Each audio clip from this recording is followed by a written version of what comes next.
Okay, tonight's talk is going to be on Winlink tips and tricks. The idea for this sort of came about because over the last several years, we've been building a Winlink group with our AIRS group here in the county.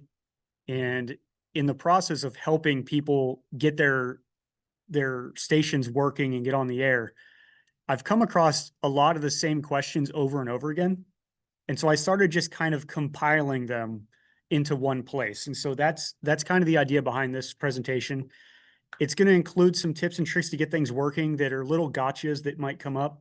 And then I've also included a few things that maybe you don't know about Winlink to help your journey as you go forward with that. This is me. Most of you probably already know me. For those that don't, my name is Rob, KE8OKO. Been licensed since 2020, and I'm involved in all the things listed there.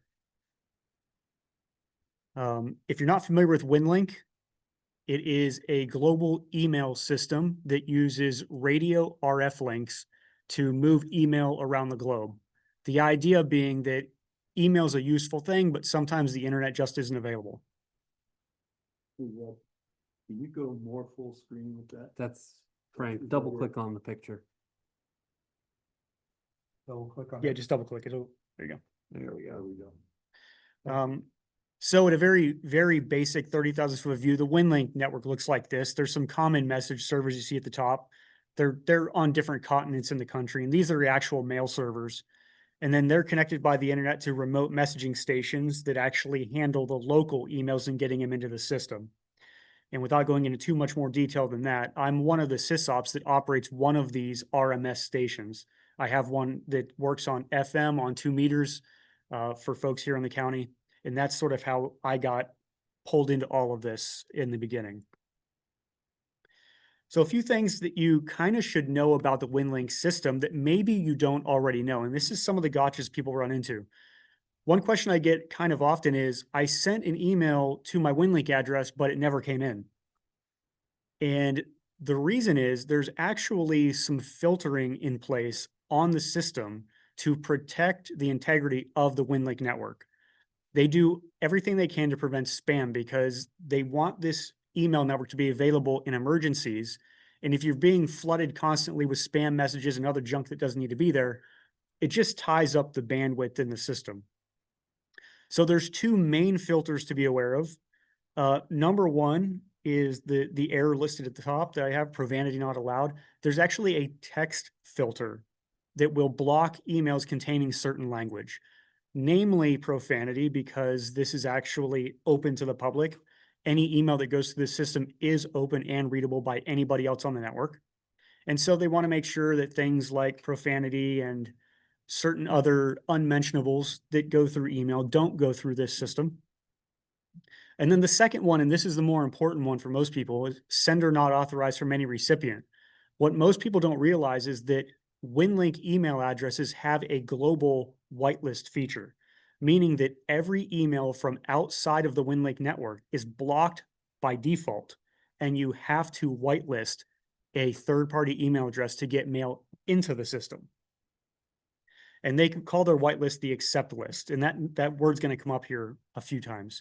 And basically, it checks the email that's coming in, it looks at the from address, compares it to the whitelist. If there's no match, it just drops the message and it doesn't go any farther. You can manage your accept list. There's a couple ways to do that. The first way is just to email the person that you want to get the email from first. Anytime you email an outside email address from the system, it's going to automatically whitelist that address for 6 months. It runs on a rotating 6-month purge. So that's the easiest way. Just send them an email. They can reply and everything will work just fine. If you want to make sure that something comes through, if they're initiating it, you can go on the Winlink website, log into your account. Everybody has one if you have an email address. And you can manage your accept list from there. It's in the settings on the left-hand side. Or you can do it from within the system because you may not have internet access to get to their web page, and you may be out in a remote area and need someone to email you and they can't. So you can actually manage that and a lot of other settings through the system by sending an email to the actual Winlink system.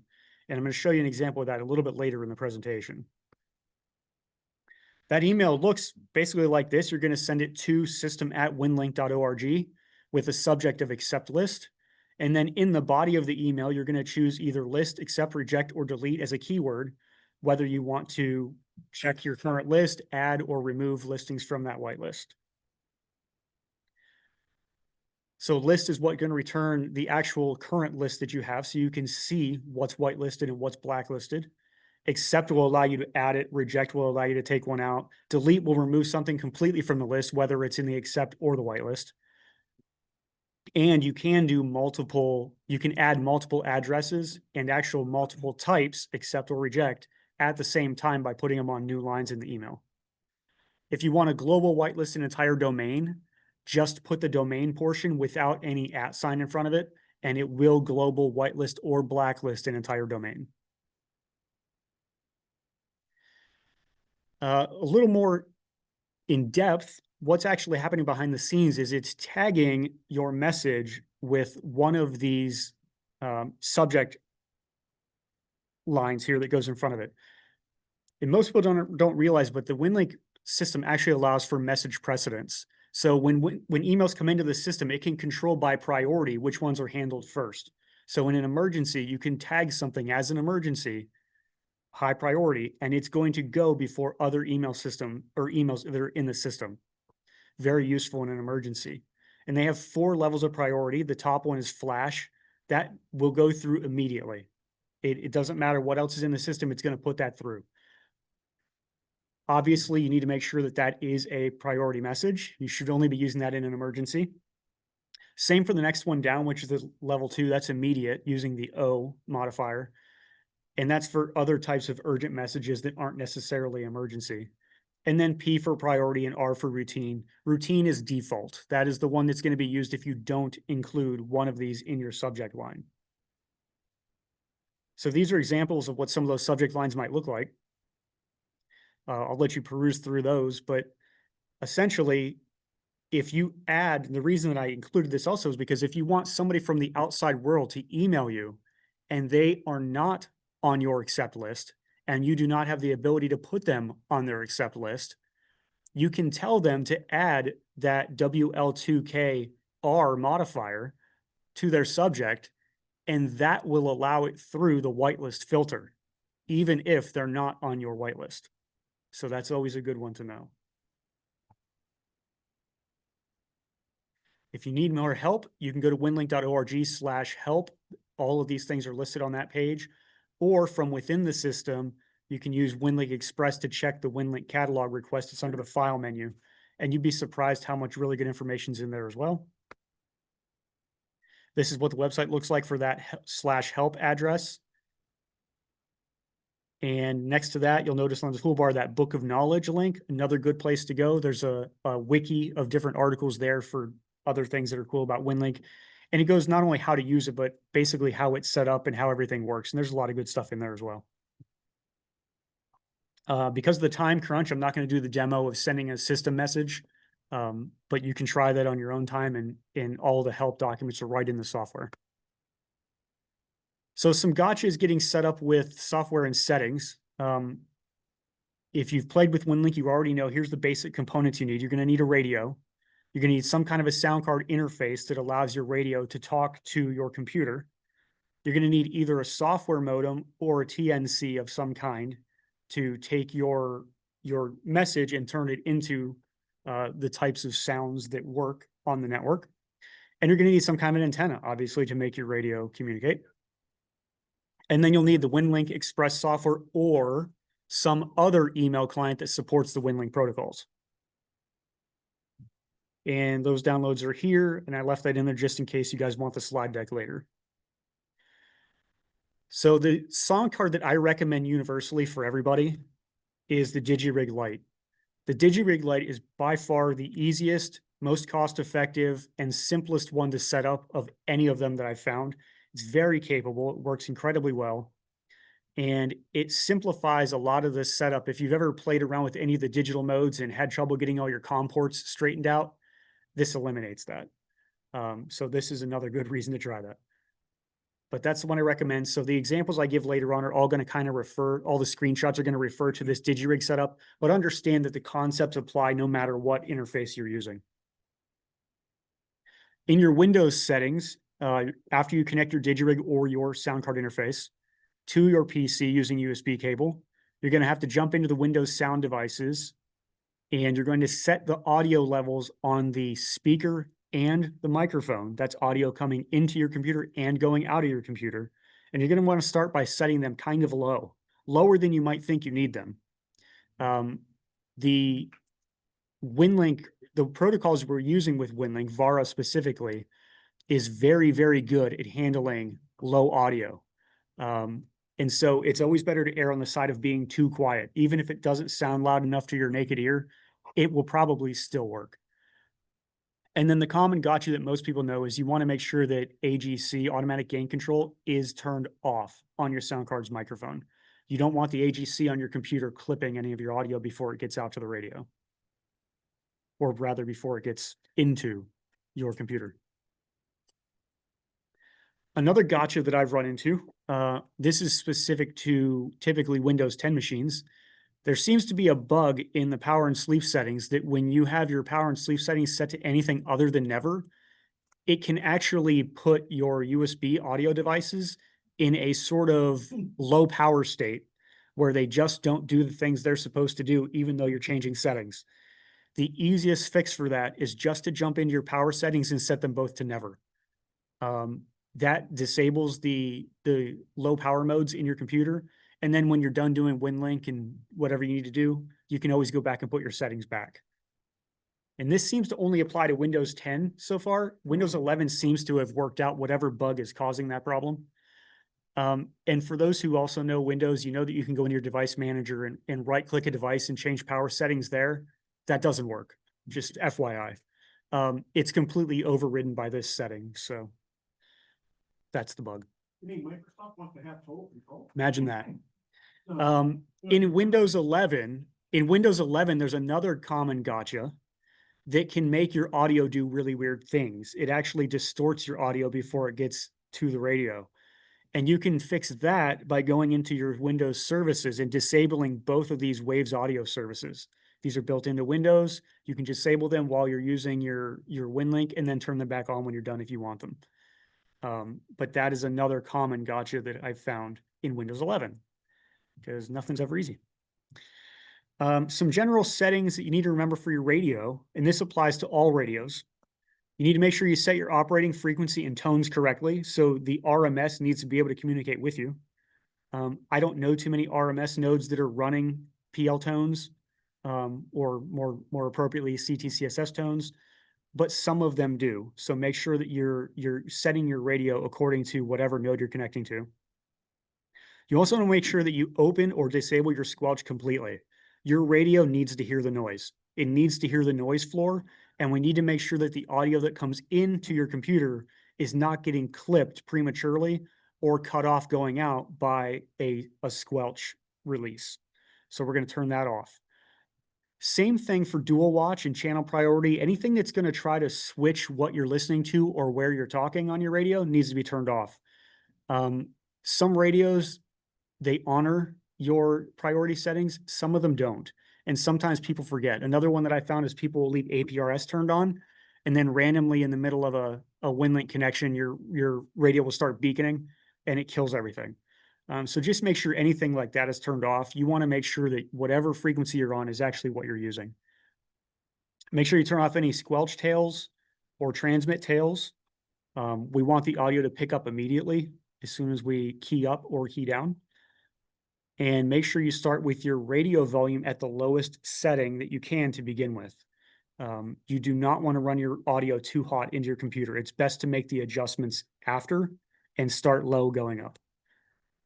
And the biggest reason also in your radio, we want to make sure the audio in the radio is adjusted so that it's not engaging the ALC. You don't want to engage that because that again is going to distort your audio. Another thing you want to keep in mind is that audio settings can be changed in up to typically 4 places. The Windows audio settings, controls the volumes and various things going in and out of your computer. The software itself, such as Vara, has some audio controls within it. The sound card interfaces often have them as well. And then at the radio, you can control the mic gain, you can control your receive volume, you can turn your filtering on and off. These are important as well. You may find that you do not need to have some of your input filters turned on. In fact, you may find that you need to attenuate your signals to get them to work right. This is a low signal mode. And oftentimes you're going to have to make adjustments in multiple places to achieve the same effect. So adjusting them just at the computer or just at the radio may not give you enough of an adjustment to make a difference. Try doing a little bit incrementally at each of those locations, and you'll usually get a better effect. So I'm going to give examples with some common handhelds just because these present a lot of issues to a lot of people. And this is where a lot of people choose to get started because we do have an FM node within the county here, and you can work it with an HT. On the Baofeng UV5R, if you factory reset it and then go through each of these settings one at a time, this will make the radio work. Namely, we're turning off the squelch, we're disabling the dual watch feature, we're turning off the transmit select dual watch. This is actually what tells your radio to transmit on the most recent channel that it heard receive audio on. And that can sometimes cause you to transmit on the opposite band in the middle of a connection. We want to turn off the squelch tail. We don't want any delays in the audio. And we want to start with the volume knob set as low as it can go and move it up accordingly. On the F8HP, it's essentially the same settings, but in this Baofeng radio, you notice they introduced a battery saver. Very important that you turn the battery saver off. The battery saver has the effect of slowing down some of the things that the radio does. And when we're operating in digital mode, we don't want to have any time delays in transmissions or receptions. Yaesu FT60, another common radio. Factory reset it. You can just open the squelch knob, disable the battery saver on the receive and the transmit, and then turn the volume down low, and it should work pretty much out of the box. We don't have any other settings we really need to worry about. Yaesu VX6R. By the way, these are all radios that I have and have tried, so I know these settings work. On this one, you want to make sure you do turn off the PTT delay. So when you key up, there is a default delay, I think, of 200 milliseconds before your audio actually picks up. We don't want that. Battery saver on the receive, the lower squelch threshold. That is how we control the opening of the squelch on this radio. And then disable battery saver on transmit and turn the volume down low. And you can see there's a pattern emerging here. And if you follow those basic settings for your radio, you'll probably find success. Within the actual software, people get hung up on the sound settings in Vara quite often. The one thing that I recommend you always use is the built-in tune feature. The built-in tune feature in the audio settings of Vara will play a test tone out of your radio through the system. And using that tone, you can then adjust the driver slider in the software until the ALC meter on your radio is about a third or a half scale. And that's going to make sure that when you get full volume through your system, it's not going to trigger that ALC.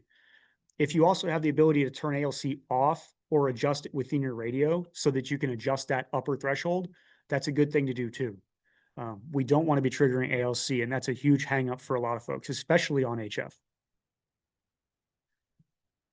This is where the tune button is found. There's a sound card setting inside the software, and you'll see that slider next to it. You're going to hit the tune, and you're going to just drag that slider back and forth until you find the setting that you need. Again, start low. You don't need to be very high typically. The example in this video is a fairly high setting, and I found most of the time you don't need to be that high. So using the built-in auto tune feature can also help. This will quickly check audio settings against a real station. So you're going to need to pick either the node you're trying to connect to or another station that you know is within propagation of you and test it against that station. And that station, your station is going to play 10 different tones or 10 different volume levels of a test tone. And then the other station, the receiving station, is going to give you a signal report. to tell you how well it was able to hear you and which level it preferred. And then the software is going to give you a calibration screen, something like this. We're hoping for all greens, but what we really want is that approved stamp. And that approved stamp means that the receiving station was able to hear you and understand what you were sending. And so you're able to have a connection. You may find you get errors from time to time. And when you do, usually the software will tell you how to fix it. In this case, it's telling us that the drive level is too high and we need to turn the drive level down. On this particular one, I showed this as an example because if you use a DigiRig, this is actually the one that you're going to see. And then you're going to go immediately, my DigiRig doesn't have a trim pot that I can adjust. And the reason is because it actually uses the same chip as this common sound card device that's here. And while we can't adjust the trim pot on the device, it is the same drive level slider that I just showed you in the sound settings. So when you see this, you just need to go back into that sound setting, bump the drive level slider down a little bit, and that will usually correct this problem. Signal to noise ratio and VU are the other two.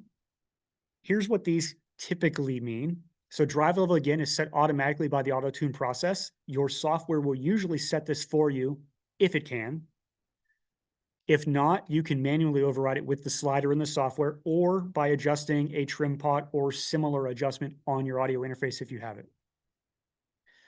And it's generally going to be a volume adjustment on a sound card because most of them don't have a direct drive adjustment. The SN stands for signal to noise. That's your SNR, signal to noise ratio. And that indicates the quality of your signal at the receiving station. Can they hear your signal above the noise floor? Sometimes you can fix this by increasing your output power. But more generally, you just need to use a better or a higher gain antenna, or maybe move the location of your station if you're portable so that you get better output. VU is essentially your volume adjustment, and this is changed by adjusting either the output power or the Windows audio settings typically. You can also adjust the mic gain on your radio as well. This is how well the other station or how loudly the other station hears you. So is it a very quiet signal or is it a very loud signal? And that's pretty much the gotchas that I have. And I raced through this because of the time feature, but I will take any questions you guys have. That last comment you made about the audio adjust level, what's the default setting that they usually give you? Where do they start at? The defaults on the audio settings are kind of all over the board. There is no necessary there's no defined default. So you do need to always adjust the audio. In fact, if you use an audio interface and disconnect it and then tomorrow plug it back in, you probably need to adjust it again. Yeah. And it can change with band conditions too, of course. Maintain your own whitelist, it's subject to the 6-month reset. It is. I believe it is, yes. I have seen where some of them stay in longer, so I don't know that it's supposed to be. But if you trigger something on the whitelist that's already there under the default, cycling, it will probably reset the time on that address, I think is how it works. But I think the answer is it's not supposed to, but always err on the side of caution. I wanna, first of all, Rob did an excellent good job. Big presentation. I've been doing Winlink, I know pro at it. Frank, they probably can't hear you. What's that? My mic's the only one on. I'm no pro at it, but I've got to tell you, I just kind of I've got an Icon 706, and I just kind of threw it on the air and made some adjustment similar to I've made with other digital modes. No rocket science, and I'm banging into his node like no tomorrow. I mean, Rob's got a lot of great detail in here, but I'm here to tell you, mine was almost plug and play. It wasn't a whole lot of adjusting. I put it on the air, it's working, I'm not messing with it. So although there's a lot of good information here, it makes it sound like it's a lot harder than it is. And at least in my case, it wasn't all that difficult. Now I can agree with Rob, especially in reference to some of those settings on the HTs. Those things will be big gotchas. because a lot of the HTs are engineered to save power and not do this and they do that and all these interconnections between different bands and modes and stuff. And that's what'll goober this up big time. But other than HTs, or basic HTs, this stuff works pretty much out of the box. It's not that difficult. And it works well. And the 706, I've got it working on both HF and into Rob's DHF node. I've done both. And it works fine on both of them. Dave, Couple of questions, Ron. Excuse me, first one is, do you, remember offhand roughly what the DigiRig is running these days, cost wise? the DigiRig Lite, I believe is around $40 right now, $35, $40. And then you'll need the cable if you don't homebrew your own. So you're in another 10 to 15 bucks usually, $60. right in that neighborhood. Yeah. And, so you need to be a general or above, right? No, well, if you're doing HF, obviously you need privileges on the HF bands you're using. But if you're doing FM, technician class is all you need because it's on 2 meters in Mahoning County.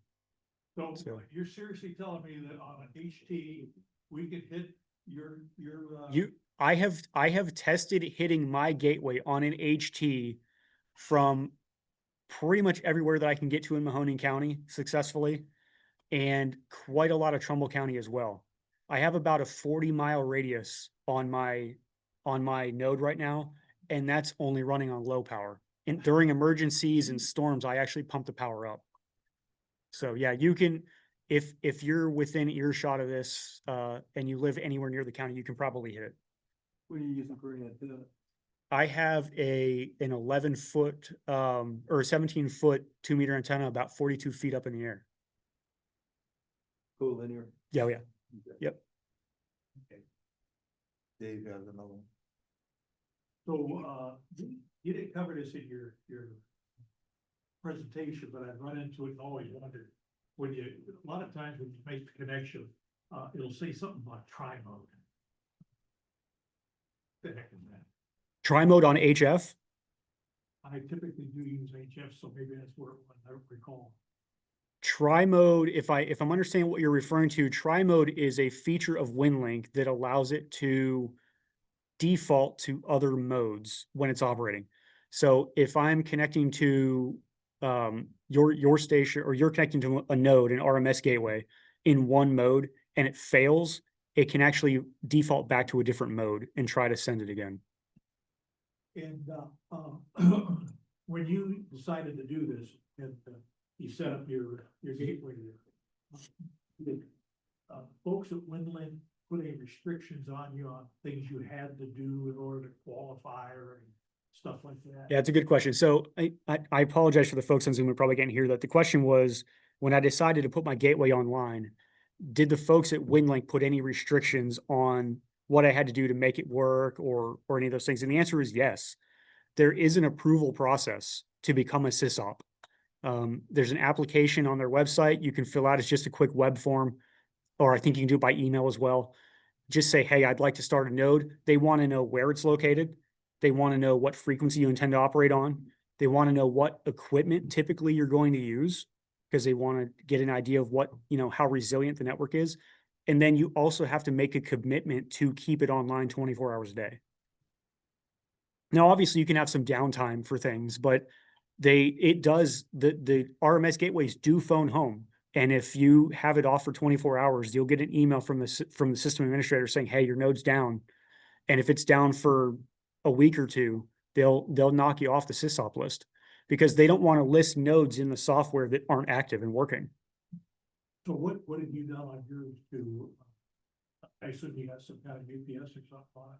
Yeah. So what have I done on mine to keep it up? Yeah, I have it's a very low power puck PC that runs mine. It runs off 12 volts. I have the radio and the puck PC both connected to the same 12-volt power supply, desktop power supply. And then that's plugged into basically a PC UPS that keeps it running.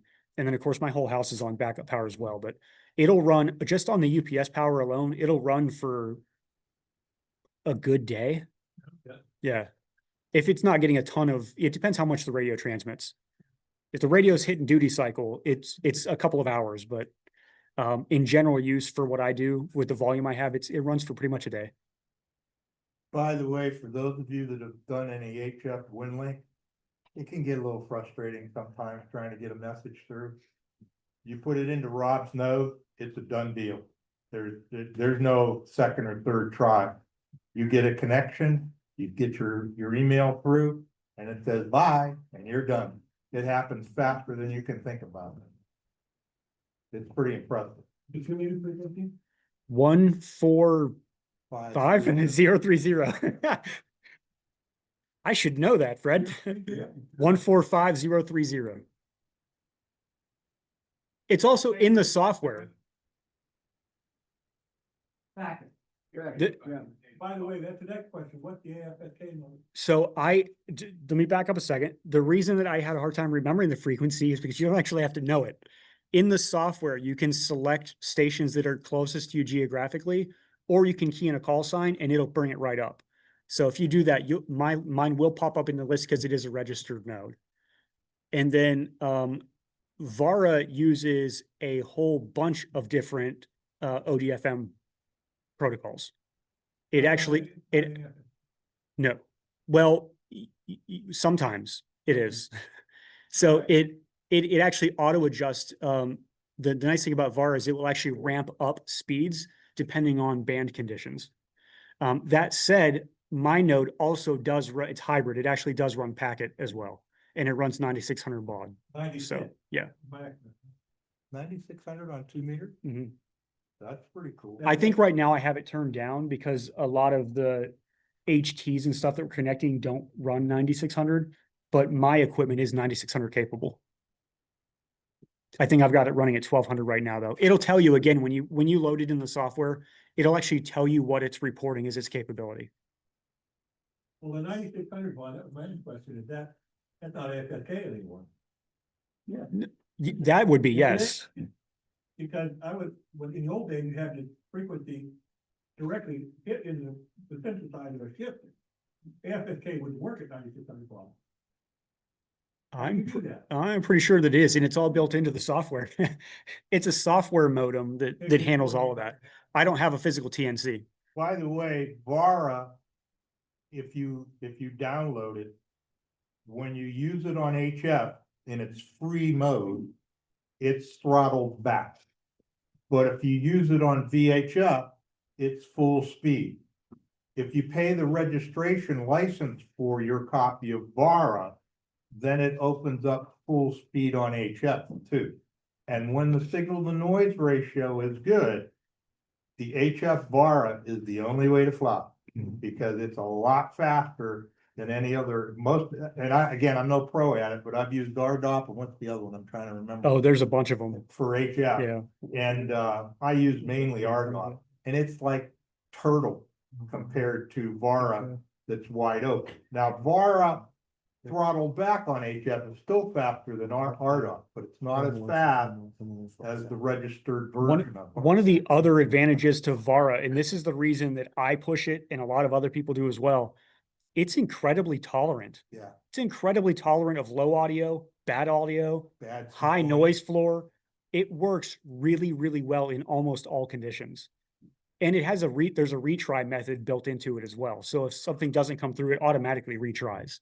So it really is, I don't want to say it's the best mode available. It's certainly probably the best common mode available right now. There's actually another one that's in development that's coming out that makes VARA look like child's play, but it's not ready for prime time yet. But VARA is a pretty incredible protocol and available, like he mentioned, it's available free. So, thanks to the creators there as well. Any other questions? Anybody else? All right, anybody else got anything else? You want to take audio back, Frank? I'm sure. Well, I'm sure. Very cool. Thank you.